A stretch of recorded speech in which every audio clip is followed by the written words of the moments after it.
नाज़रीन ग्रामी, पाकिस्तान में जब जब सैलाब आता है या फिर बिजली का बहरान पैदा होता है तो हर जुबान पर एक ही बात होती है कि अगर काला बाग डैम होता तो हम इन आफतों से महफूज रहते। इस बार भी हमें सैलाब की आमद पर काला बाग डैम का चर्चा ही सुनने को मिल रहा है। लिहाजा हर खास व आम शख्स के जहन में ये सवाल गर्दिश कर रहा है कि आखिर ये काला बाग डैम क्या बला है जिसको बनाने से हम तरक्की की राह पर चल सकते हैं। आज की वीडियो में हम इसी डैम के बारे में गुफ्तगू करेंगे और आपको बताएंगे कि किस तरह इसे तामीर करने के बाद हम सैलाब से महफूज रहने के साथ साथ कौन से फवायद हासिल कर सकते हैं। नाज़रीन ग्रामी, काला बाग डैम पंजाब की सरजमीन पर बनने वाला आबी मंसूबा है जो आज तक सियासी बदमाशियों की नजर होता आया है। इस डैम के लिए पहला सर्वे बरतानवी हुकूमत ने क़याम पाकिस्तान से कबल 1873 में किया था और फिर एक लंबे अरसे के बाद कायदे-आज़म की इजाजत से फरवरी 1948 में मियां वाली के मकाम पर हाइड्रो पावर प्रोजेक्ट तामीर किया गया। इस सूरत हाल को देखते हुए भारत ने पाकिस्तान का पानी बंद कर दिया और पाकिस्तान इस मसले को वर्ल्ड बैंक में ले गया,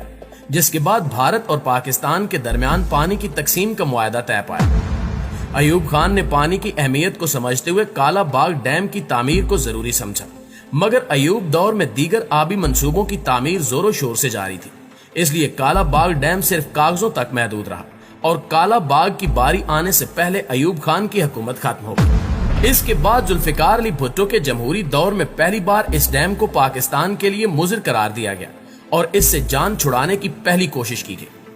काला बाग डैम पर सही मानों में काम जनरल ज़ियाउल हक के दौर में शुरू हुआ और जनरल ज़ियाउल हक के दौर में खसूसी तौर पर डैमों के माहिर डॉक्टर कैनेडी कमेटी बनाई गई, जिसने काला बाग डैम के हवाले से रिपोर्ट तैयार की। 1983 में डॉक्टर कैनेडी कमेटी ने अपनी रिपोर्ट पेश की, जिसके मुताबिक इस डैम की ऊंचाई 925 फुट होगी और इसमें 1.6 मिलियन एकड़ पानी स्टोर किया जा सकेगा, जबकि इसकी तामीर के लिए ज्यादा से ज्यादा 5 साल और कम से कम 3 साल का अरसा दरकार होगा और ये पूरे मुल्क में 50 लाख एकड़ बंजर रकबे को सैराब करेगा। इसके साथ साथ ये भी बताया गया कि इसकी तामीर पर $8 बिलियन खर्च होंगे और 5000 मेगावाट तक बिजली की पैदावार हासिल की जा सकेगी।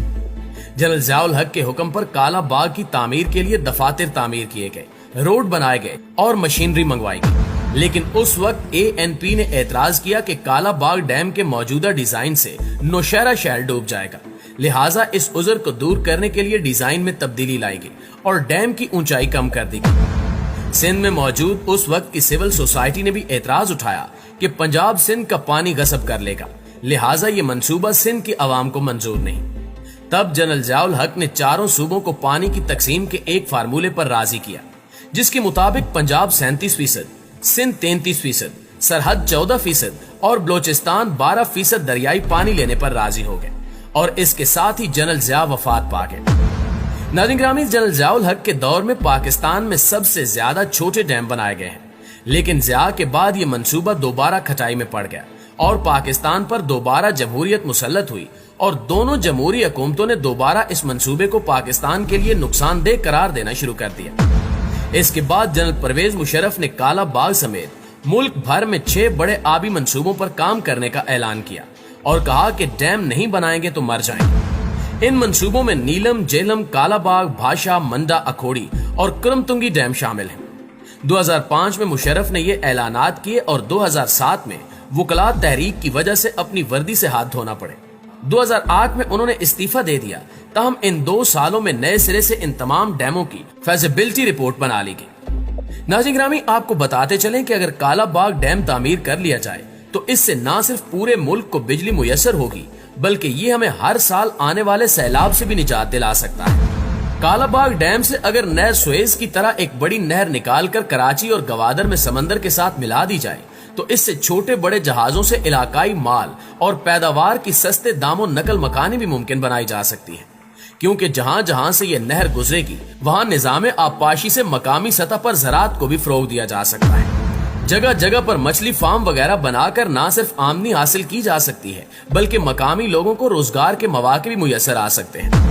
काला बाग डैम से निकलने वाली नहर से जहां जहां खुश्कसाली या पानी की दस्तयाबी नहीं, वहां पानी मुहैया किया जा सकता है और काला बाग डैम जहां तामीर होगा वहां के लाखों मकामी लोगों को रोजगार मिलेगा, जिससे मुल्क की इंडस्ट्री को फरोग मिलेगा। लिहाजा लोग दूर दराज इलाकों की बजाय अपने इलाकों में रोजगार हासिल कर सकेंगे। اس کے علاوہ بجلی کی پیداوار سے ممکنہ سرمایہ کاری سے جگہ جگہ روزگار کے مواقع بڑھ جائیں گے، جس سے نہ صرف مقامی لوگوں کو بلکہ جہاں جہاں سے نہر گزرے گی وہاں کے لوگوں کو زندگی کی بنیادی سہولیات میسر آئیں گی، جن میں صحت اور تعلیم کے گھر پر مواقع بڑھ جائیں گے۔ اب سوال یہ پیدا ہوتا ہے کہ اگر اس قدر فوائد ہیں تو آج تک کالا باغ ڈیم کیوں نہیں بنایا گیا، جس کا جواب ڈھونڈنے کے لیے ہمیں عام آدمی یا عام پاکستانی بننا پڑے گا، کیونکہ کالا باغ ڈیم کا اصل فائدہ صرف اور صرف عام آدمی کو ہی ہوگا، اور اس کا نقصان صرف ان لوگوں کو ہوگا جو اپنے اپنے علاقوں کے بےتاج بادشاہ بنے بیٹھے ہیں، اور یہ بےتاج بادشاہ نہیں چاہتے کہ ان کے علاقوں میں خوشحالی آئے۔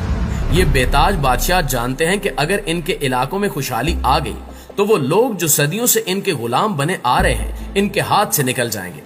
لوگوں کو آسان اور سود مند روزگار مل جائے گا۔ لہٰذا جو لوگ آج ان بے تاج بادشاہوں کے اشاروں پر ناچتے ہیں وہ اپنے قدموں پر کھڑے ہو جائیں گے، غریب کا بچہ تعلیم حاصل کر لے گا اور آنے والی نسلوں کو شعور آ جائے گا، نوابوں وڈیروں اور چودھریوں کے فرعونی محلات عام گھروں میں تبدیل ہو کر علمی اور ادبی مراکز بن جائیں گے۔ عام آدمی کو سوچنا پڑے گا کہ جو لوگ کالا باغ ڈیم کی مخالفت کرتے ہیں انہوں نے عام آدمی کو آج تک کیا دیا ہے، اور کالا باغ ڈیم سے ایک بے روزگار، بے گھر اور مفلس آدمی کا کیا نقصان ہے۔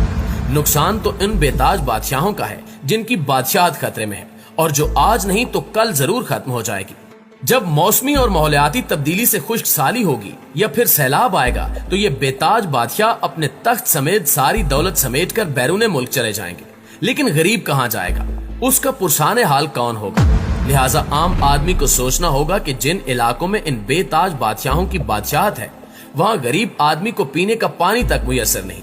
غریب بچے کو اسکول نام کی چیز تک کا پتہ نہیں ہے، لیکن ان کے بچے یورپ کے اسکولوں میں پڑھتے ہیں۔ غریب کو علاج کے لیے پھکی تک نہیں ملتی، جبکہ یہ امیر زادے اپنا علاج گوری میموں سے کروانے جاتے ہیں۔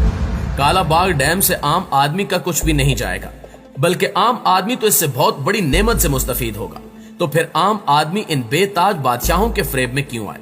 کیوں عام آدمی کو استعمال کر کے کالا باغ ڈیم کی مخالفت میں سڑکوں پر لایا جائے؟ جب بھی حکومت کالا باغ ڈیم کے منصوبے کو تکمیل کی تیاری شروع کرنے کا عندیہ دیتی ہے تو کچھ لوگوں کے ذاتی مفاد کو خطرات محسوس ہونے لگتے ہیں اور وہ واویلا کرنے لگتے ہیں۔ ان خطرات سے بچنے کے لیے یہ لوگ عام آدمی کے حقوق کی بات کر کے حکومت کی راہ میں روڑے اٹکانا شروع کر دیتے ہیں اور غریب کے تحفظ کی بات کرنے لگتے ہیں۔ یہ وہی لوگ ہیں جو صرف الیکشن کے دنوں صادق اور امین بننے کا ڈھونگ رچاتے ہیں اور باقی 5 سال یہ غریبوں سے کوسوں دور رہنے کو اپنا پیدائشی حق سمجھتے ہیں۔